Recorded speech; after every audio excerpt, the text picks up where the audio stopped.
This is a special edition of Late Night Health. I'm Mark Allen. We're going to take a look at losing weight. Now, we're all stuck at home. We are confined to our homes. We can go out for walks, but if you really want to lose some weight, we have some experts who are going to help us drop those unhealthy pounds. We're going to start by introducing celebrity trainer Darin, the damn trainer McClary. He is in Atlanta, Georgia. And Darin, welcome to Late Night Health. Thank you. Thank you for having me. It's an honor to be here, and I'm happy to be here talking to you folks today. Got it. We're going to probably have to look at his biceps at one point today. Also, we have the biggest, one of the Biggest Loser finalists, Tanya Winfield, and together, along with somebody else, they're going to be presenting the Biggest Loser Challenge. You have a third person in there too, Brent. Brent is also participating with you guys? Yeah, he is. He and I were on a reality TV show together, and we just kind of bonded over fitness. So the three of us work together. So yeah, he's the third piece of this puzzle. So. All right. Well, having four people on would really confuse me. So we don't have to do that. Is it easy? I'm going to start with you, Darin. Is it easy for people to lose weight while at home?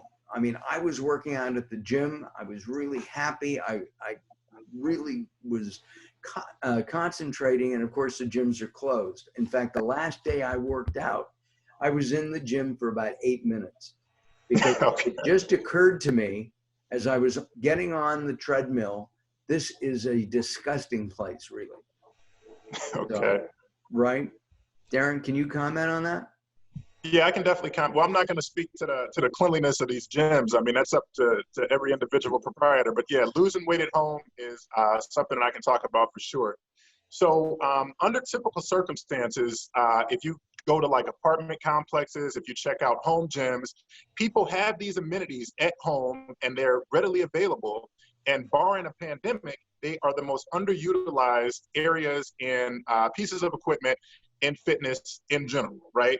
So enter coronavirus, and now everybody's has no choice but to work out at home. So I would say statistically in the industry, you can lose weight at home, and it's something that can be done. And we do have, this program's been out before, and we've been running it for a bit, the Biggest Loser Challenge, and we do have testimonials of folks that are really committed and have lost weight at home. But in this unsure and uncertain environment, I think that this is the perfect opportunity for people to lose tons of weight. I'm talking more weight than ever before at home right now. When I graduated high school, I weighed 118 pounds. I don't know that I want to get down to that again. Okay. Okay. All right. Okay. But I would like to lose some weight, and I think that it would be a good thing to do. Tanya, when you were on The Biggest Loser, and you've managed to maintain your weight since? I have. I went up a few pounds. Biggest Loser was 5 years ago for me. So I went up some and down some, and you know, just like everyone else. But I've been able to maintain a very healthy weight. That's good. Darin's nickname is the damn trainer. Did you get mad at him at any time during the course of the show? Well, Darin and I were not on the same show. He didn't train me on The Biggest Loser. He actually is the trainer for the Biggest Loser program that I created. But he trains me now. And yes, I look at him now and I say that damn Darin. He is very challenging. His workouts are very challenging, but they're doable. And they're very effective. So he doesn't have us doing things just to do them. They're very purposeful. And so I enjoy doing his workouts. Working out, even the name is somewhat of a turnoff, Darin. Is there, isn't there? Oh, are you saying working out or my training, Monica? No. I'm I mean, you know, I would be cussing you out if you were making me really, you know, Mark, you can do one more. But right. But the term workout, okay, is there another term that we can use that isn't, I guess, isn't as negative. Working is something that most people don't even want to do, you know. Right. So it's I got hard. I mean, losing weight can be difficult. Well, I mean, okay, yeah, I would agree. And when you're talking about the vernacular behind like terms like working out, right, or diets, right, Yes. what happens is we kind of cross into a threshold of people equate working out to hard work and stuff like that. And then also dieting is viewed as a temporary thing. So what I like to do and what we've done with the Biggest Loser Challenge is we're talking more so about lifestyle changes, right? Like, so this is more of a holistic approach. So not only are folks losing weight with this lifestyle change is the term that we're going to go with, but we've got a few folks who had asthma issues. Those are greatly reduced. Folks in our program, type 2 diabetics. I was going to ask, yeah. Okay, yeah, so insulin intake drastically reduced, if not off completely. So I would say a good synonym for working out, or an alternative term, would be, you know, just changing your lifestyle. You know what I mean? Some people like to use terms as simple as getting it in the gym or hanging out. Some people say that the gym is the new club. I know that all these things are closed now, but they're going to open back up.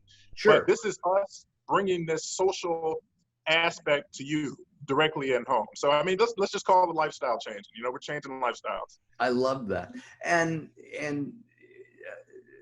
Tanya, have you, since you've been on, we're on The Biggest Loser 5 years ago, you become very health conscious?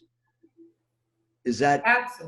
Absolutely. It's a part of my life. As Darin mentioned, my lifestyle has completely changed. The way I eat, the way that what I like to call get it in the gym. I don't like to call it working out, but I get it in the gym. And the way I even feed my family, it is definitely a lifestyle change for me. Everything from sleeping, making sure I get, 8 hours of sleep. Everything it has changed based on The Biggest Loser. Now, do I have moments where I allow myself to indulge a little bit? Absolutely. Absolutely. That's part of your lifestyle, right? You can't deprive yourself, because then you're creating a bigger beast within yourself, right? So I allow myself different, I don't call them cheat meals, I call them treats, but it's not a part of my everyday life. Well, I'll give you an example. You're both in the South, and I've lived in Memphis, and red beans and rice was a staple. And you went, but it's really not a good dish. It's full of, fat and lard, and I mean, you can eat a ton of it and not even realize that you're eating it because it's so good, right? Yeah. So one of the things that we kind of mastered on the ranch is learning to take our favorite foods and making them healthy. And I was on the same season with American Idol, Mr. Ruben Studdard. And so Ruben would come to me and he would say, Tanya, I have a taste for some spaghetti and meatballs. And I'm like, we can't have spaghetti and meatballs. However, I can make zucchini squash, right? And I can make it into spaghetti, and we can have some turkey, some ground turkey, and we have now a healthier version of the good old spaghetti and meatballs. So there's a way to have your favorite meal and have it healthier. Your rice and beans, you can use cauliflower rice and have the same effect as your red beans and rice, as everyone else, without all the fat. It's really funny you mentioned cauliflower. I've had a taste for cauliflower for the last 2 weeks. And I'm ordering it now. We're going to try to order some food in. We're having some delivery and pickup issues here in Southern California with the increased demand for that kind of service. Let's talk about being locked away. Darin, you mentioned that being in the gym is social. Maybe you go out and you work out with a buddy. You meet somebody at the gym. I mean, meeting somebody to date is not uncommon at the gym. It is for me because I'm married, but going to the gym is a social activity. Will the Biggest Loser Challenge have that kind of sociability?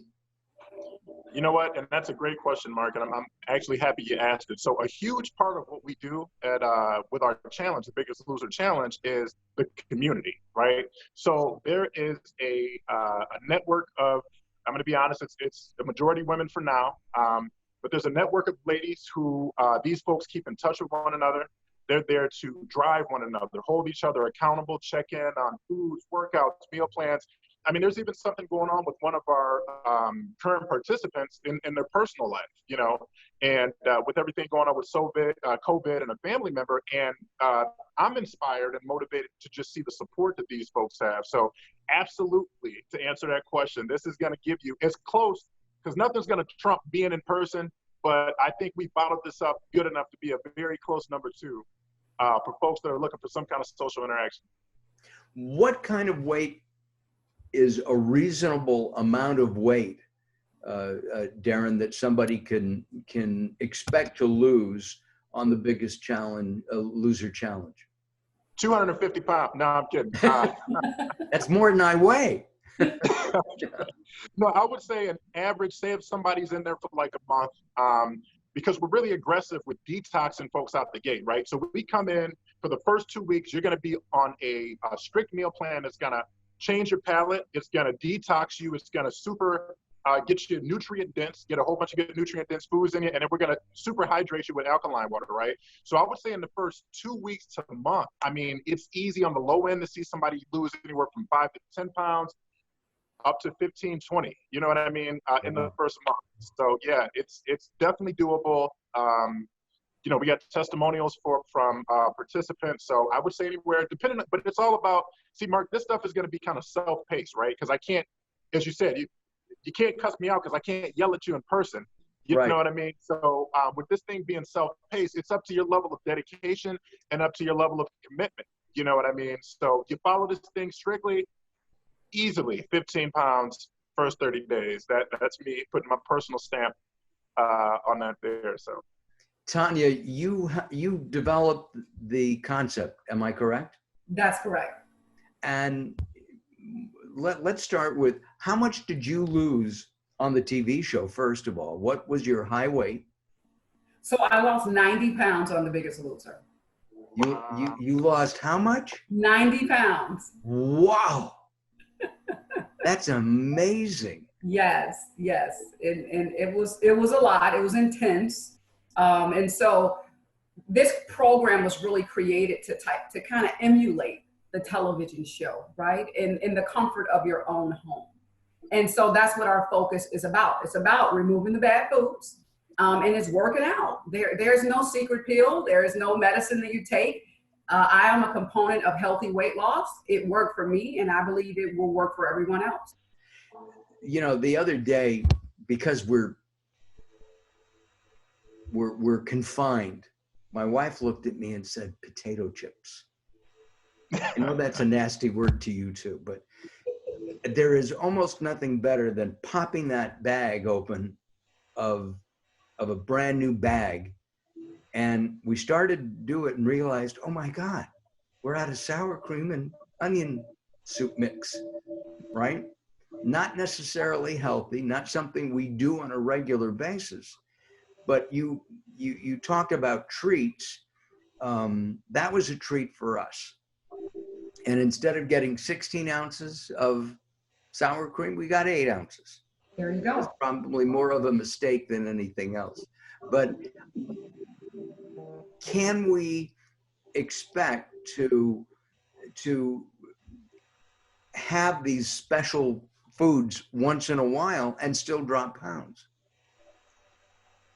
Absolutely. I'll speak for, you know, we were even allowed treats on the ranch every now and then. And again, I lost 90 pounds. So it's the key is, it's just a treat for that moment. It's not taking that and eating it again the next day and the next day and the next day, or actually eating that type of food and now you're back to the sensation and how it makes you feel, and you want to continue to feel that way for the entire day. But you have to allow yourself to have a treat. I always encourage people to find a healthy snack that gives you that same sensation. because that's all it is. It's a sensation. It's an emotion that is evoked from you eating that potato chip. But I'm telling you, if you tried some very thin sliced zucchini in the oven with a little sea salt, Mark, you'll love it. I'm telling you. Ooh, I love it. What about fruit? Apples? Apple and peanut butter? Is that a good one or not? I'll let Darin speak to that. Darin is, he's really big on the dairy and all that. So I'll let him speak to that. Thank you. That's a good one. And I actually wanted to piggyback on what Tanya just said. There is nothing wrong with treats every now and again, but, okay, and hear me when I say this, all right, and receive this, okay? Sure.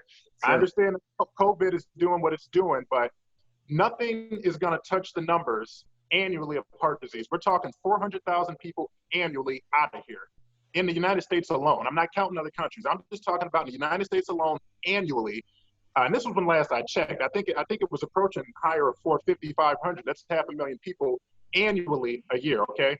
So there's nothing wrong with treats. There's nothing wrong with snacks. But what we're advocating, I understand that's how The Biggest Loser did it, but what we're doing at The Biggest Loser Challenge and what we're advocating is changing that palette so that your snacks are different. So Mark, you know, with you saying peanut butter, organic, right? Peanut butter and apples, that's a great treat. And that's what we would want to steer you in the way towards, as opposed to, you know, onion dip and chips, because what it is you're basically with a lot of these chemicals, we're kind of, I'm going to call a spade, where you're feeding your addiction, you know? Sure. And in my opinion, there's no way to get off of your addiction. You know, I hang out in a pretty holistic crowd.